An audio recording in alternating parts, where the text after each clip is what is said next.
Magandang oras po sa inyo lahat na nakikinig sa akin. Meron na akong gustong sagutin ang bato ng Malacanang. Noong nagpunta ko sa Roma, binato ako ng katakot-takot na mga trolls.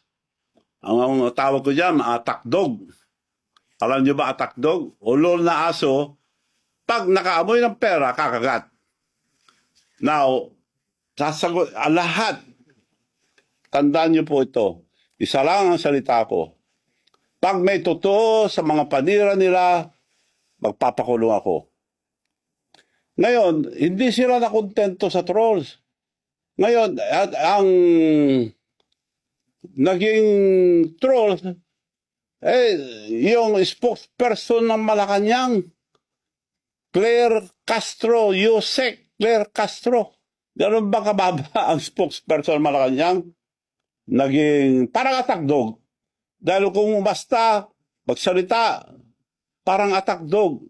Alam nyo ba, girl, ang pagsasalita mo, para kang attack dog. Alam mo ba, attack dog, sinabi ko na, pag nakaamoy ng pera, kakagat. Naiubusan na ba kayo ng attack dog na ikaw na mismo ang nagsasalita?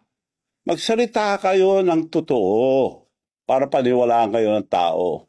Wala kayong isang salita eh. Sasagutin ko, ano yung mga issue mo sa akin? Nabanggit mo, weteng. Sabihin ko sa'yo, on record tayo mag-base lahat. Kung gusto kong weteng, panahon ni GMA, madami akong makukuha. May kinuha ba ako masisa, magtanong kayo sa mga may ng STL, yung mga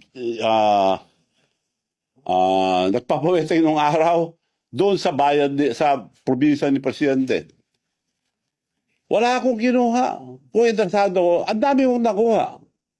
O, yun ang sagot ko sa weteng. Ano pa ang issue? Ang dami mong binabato na hindi totoo. Ano pa ba yung mga issue niya? PCSO.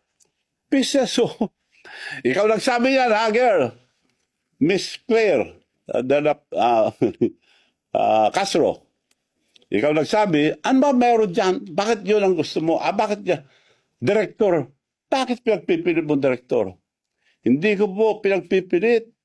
In-offer yan dahil ang sinabi sa akin ni First Lady noon, ikaw nagsabi si First Lady noon, there must be something for Manong Chavit, ang laki na tulong.